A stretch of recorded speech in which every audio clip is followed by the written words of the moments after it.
और ये उन बेटियों के नाम पैगाम है जो बेटियां गैर मुस्लिम लड़कों के साथ भाग जाती हैं।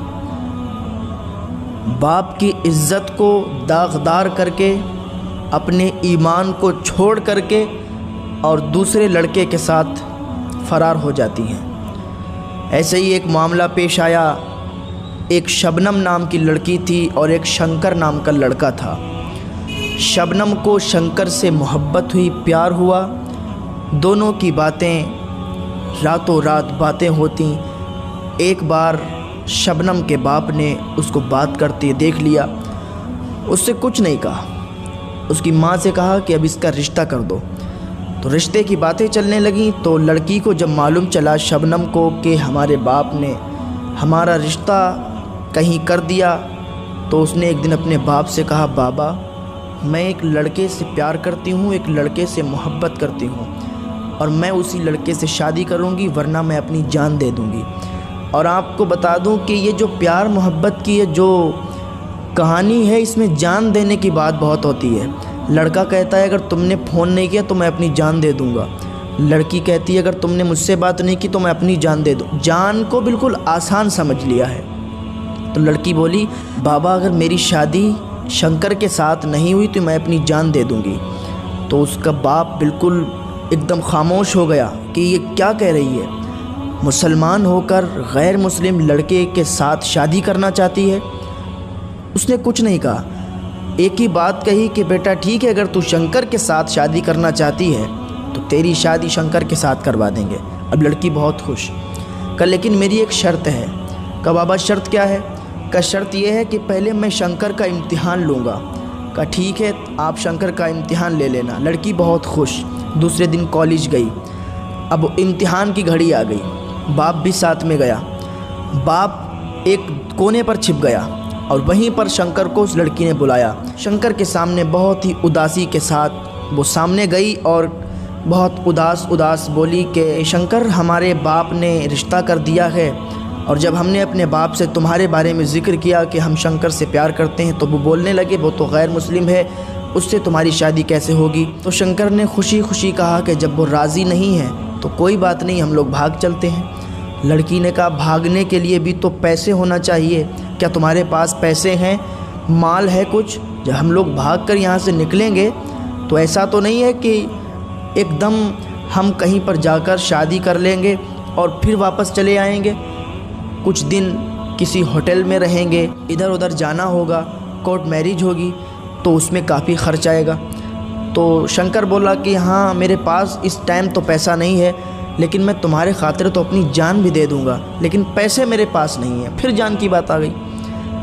तो लड़की ने कहा फिर क्या किया जाए? तो शंकर ने कहा ऐसा करो तुम अपने घर जाओ, जाने के बाद जितना मालो ज़र तुम्हारे यहाँ हो, सोना चांदी हो, जितने पैसे हो, सब एक बैग में लो और वापस चली आओ।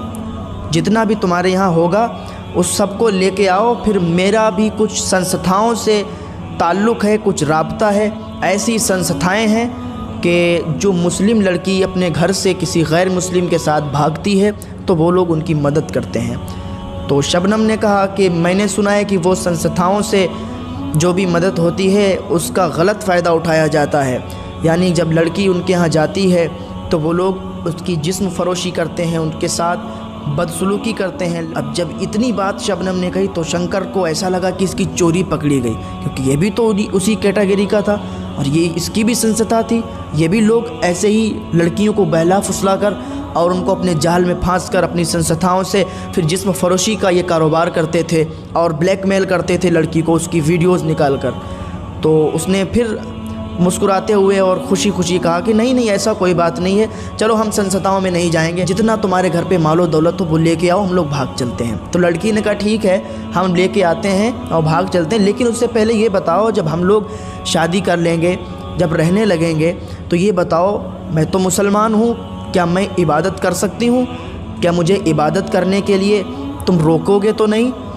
तो शंकर ने झुंझला के कहा तू तो अपना धर्म छोड़कर मेरे साथ आ रही है, हम लोग मंदिर में शादी करेंगे, फिर तू इबादत क्या करेगी? हम तुझे हरगिज़ इबादत नहीं करने देंगे।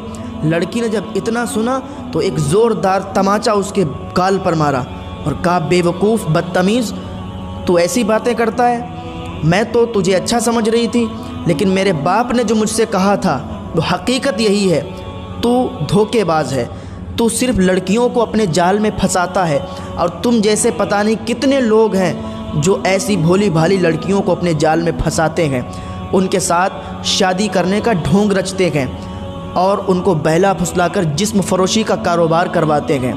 तो इतना जब उसके बाप ने, पीछे कोने में खड़ा था उसका बाप, जब उसने सुना तो ताली बजाते हुए बाहर आया, कहा बेटी तेरे जज्बे को सलाम, तूने आज इसकी हकीकत खोली। मैं तुझे अगर वैसे समझाता तो तू नहीं मानती, लेकिन आज देख तेरे सामने इसकी हकीकत खुल गई। और ये लोग अकेले एक नहीं है, ये इनका पूरा गिरोह है और ये पूरा गिरोह चलते हैं सिर्फ भोली भाली मुसलमान लड़कियों को बहला फुसलाकर और उनको अपने जाल में फांसते हैं, फिर उनको ब्लैकमेल करते हैं। तुम क्या समझती हो ये तुमसे शादी करेंगे? तुम क्या समझती हो ये तुमसे मोहब्बत करते हैं? बिल्कुल तुम्हारी ये सोच गलत है। ना जाने कितनी लड़कियों को इन्होंने बर्बाद किया। वो भोली भाली बेचारी लड़कियां इनके जाल में फंस जाती हैं और इनका शिकार बन जाती हैं और फिर वो पूरी ज़िंदगी पछताती हैं और फिर वो अपनी इस हरकत पर शर्मिंदा होती हैं, अपने घर वालों के सामने भी और इस समाज के सामने भी। तो ऐसी नौबत ही ना आने दो कि हमें किसी के सामने शर्मिंदा होना पड़े। अगर तुम्हारे ताल्लुक़ किसी से हो गए हों तो आज भी अल्लाह रब्बुल इज़्ज़त की बारगाह में सच्चे दिल से तौबा कर लो। अल्लाह रब्बुल इज़्ज़त बड़ा माफ़ फरमाने वाला है, वो तुम्हें माफ़ फरमा देगा। और कनीज़े फ़ातिमा बन के अपनी ज़िंदगी गुजारो तो यहाँ भी तुम कामयाब रहोगी और वहाँ भी कामयाब रहोगी। अल्लाह ताला हमें नेक अमल करने की तौफ़ीक़ अता फरमाए।